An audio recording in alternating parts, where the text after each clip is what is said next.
ustedes me dicen si lo aceptan o no.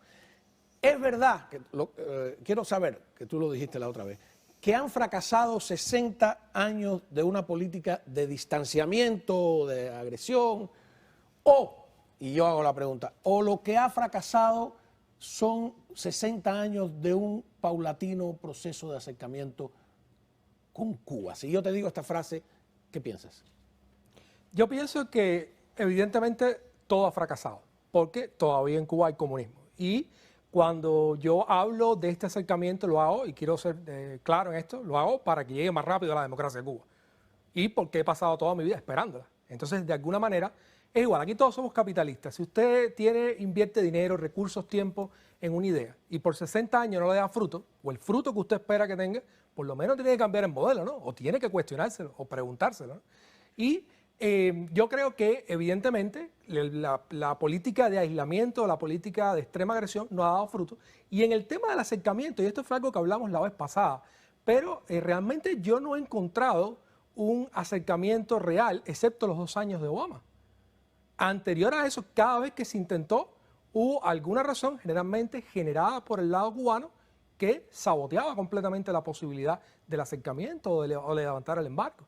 Entonces, ahí es donde cuestionamos si realmente lo que ellos estaban buscando era este acercamiento o había temor al acercamiento dentro de Cuba. Entonces, yo pienso, y esta es la apuesta, y lo han dicho incluso gente dentro del propio sistema cubano, que cuando se le da oportunidades a la gente se independiza, tiene recursos, ya no está preocupada por la cola del pollo del día, pues esa gente se va a organizar. Y se va a organizar para defender sus intereses y ya tiene tiempo y recursos para poder desplegar acciones para ejercer presión sobre el sistema político. Sí. La diferencia es muy clara. Cuando Carter hizo la apertura, Carter estaba buscando retorno, que es decir, yo voy a dar unos pasos y voy a esperar por tus pasos, y esos pasos nunca se produjeron. Muy bien el análisis, no hubo nunca, al contrario, hubo un sabotaje de la parte cubana de no dar pasos hacia adelante. Luego Bill Clinton fue más amplio todavía, hizo una serie de pasos incondicionales buscando respuestas, no hubo respuesta tampoco, y entonces pues frenó el acercamiento.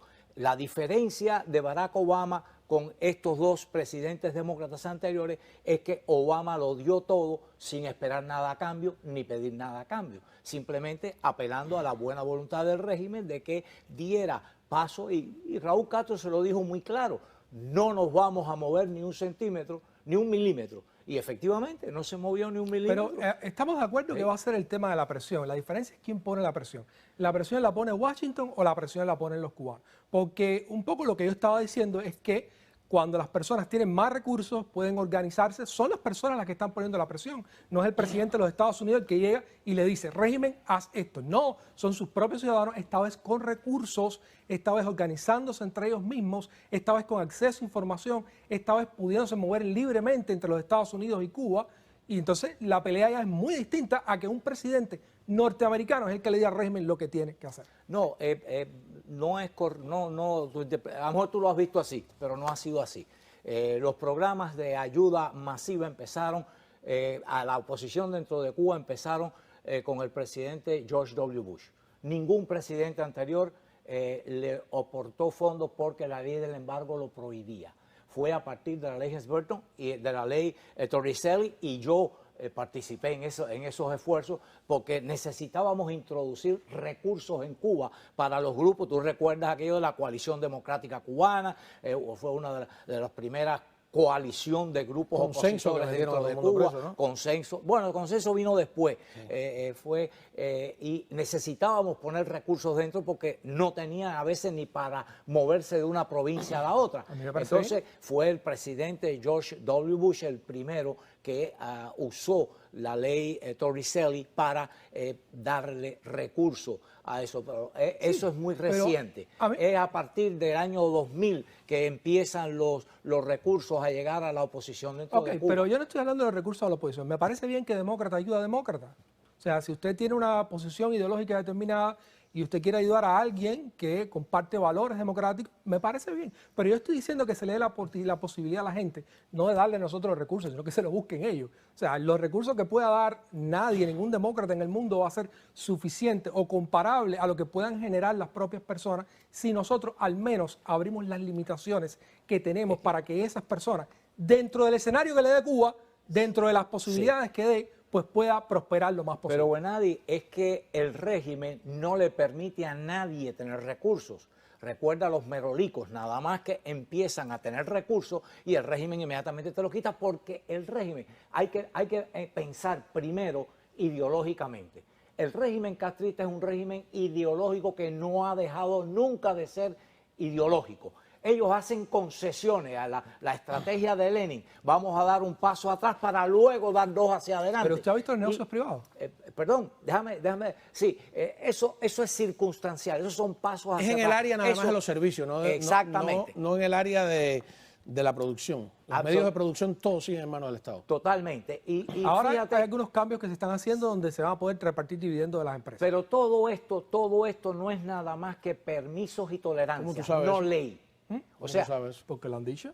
¿Sí? Sí, van a permitir Pero- que las propias empresas repartan pero, Wenadi, ganancias, no aunque- dividendos, ganancias a su propia discreción aunque entre los ellos trabajadores. te lo digan, pero la propiedad no es de ellos. aunque ellos te lo digan, eso tiene marcha atrás. ¿Por qué? Porque no está fundamentado en una ley. Es más, es que ni ellos respetan su propia ley. Tú vas a la propia Constitución Socialista de Cuba y te das cuenta que no cumplen con nada de eso. Te buscas la ley de procedimiento penal y Pero te das cuenta entonces, que no cumplen la con gente nada en Cuba de eso. se lo va a exigir. O sea, no puedes creer si tú me vuelves nada a de quitar lo el que negocio, te digan. sí, A ver. pero si tú tienes el negocio y tú vienes a quitármelo, yo te voy a pelear para atrás.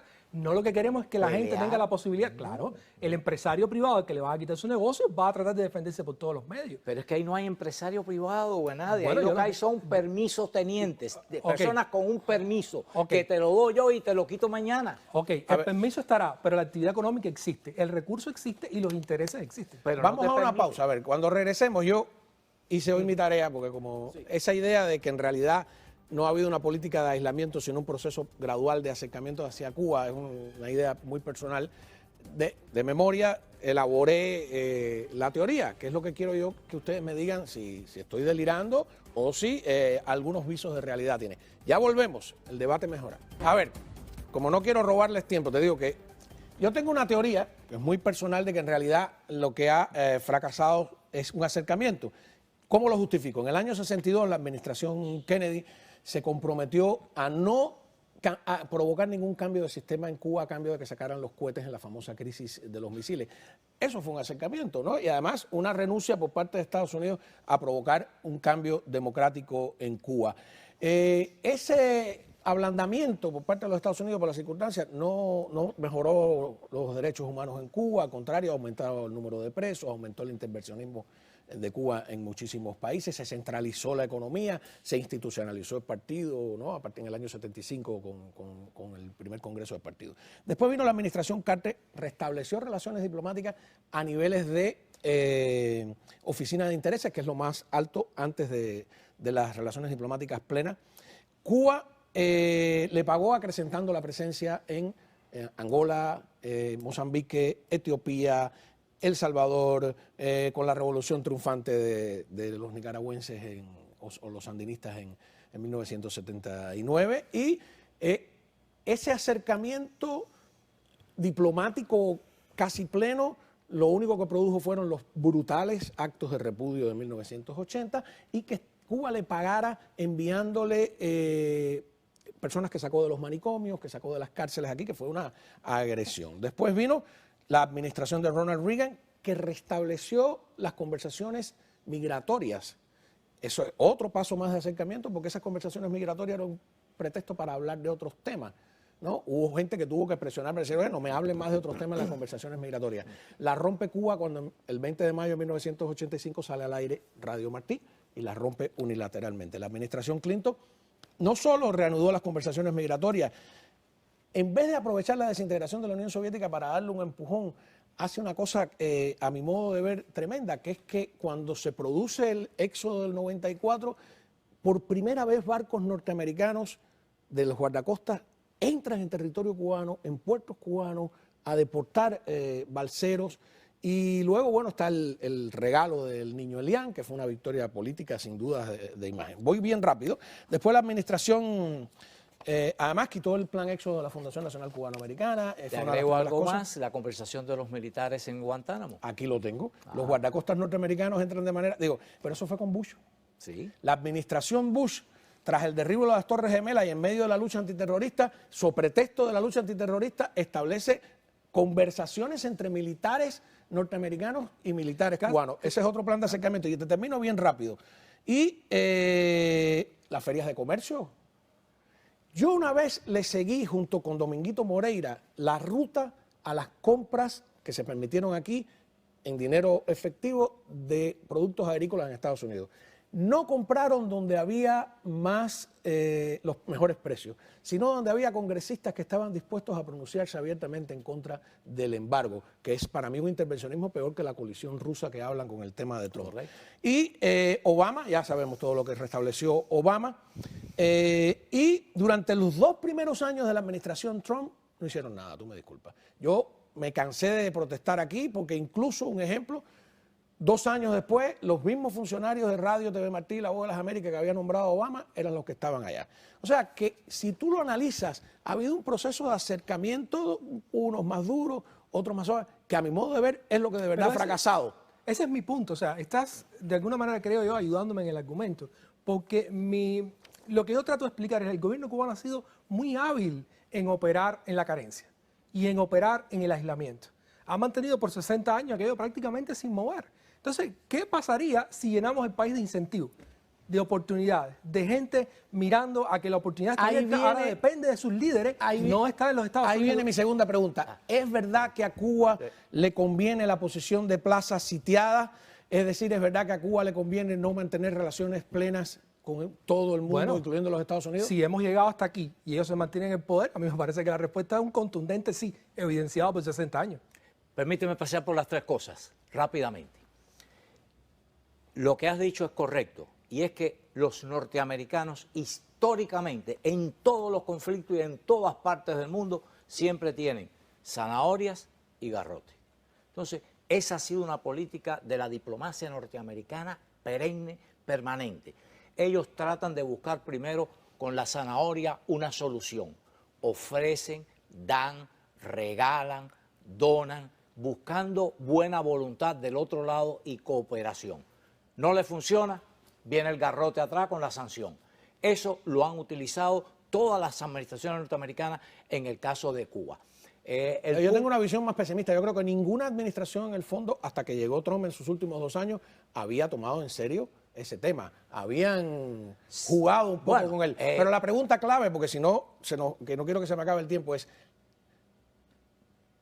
el régimen castrista no quiere restablecer relaciones diplomáticas y comerciales que son más o menos la esencia de lo que él dice, con Estados Unidos. Mira, el régimen ha durado desde una posición de enfrentamiento desde 1960 hasta prácticamente la muerte de Fidel Castro. Entonces, lo único que sabe el régimen es a la defensiva, cerrado y sin relaciones. Ese es el consejo que le están dando a los venezolanos. Ese es el ahí sí estás apoyando el consejo. Ahí sí estás dando la razón a él. Déjame terminar porque estoy diciéndote la posición del régimen. La posición del régimen es: se acostumbraron, y es el método, el medio en el que ellos se acostumbraron y saben trabajar. Ellos desde la defensiva y en contra, y ellos no quisieran ningún tipo... No estoy de acuerdo. Bueno, no quisieran... Vamos a una pausa y ahora tengo que pelear con los dos.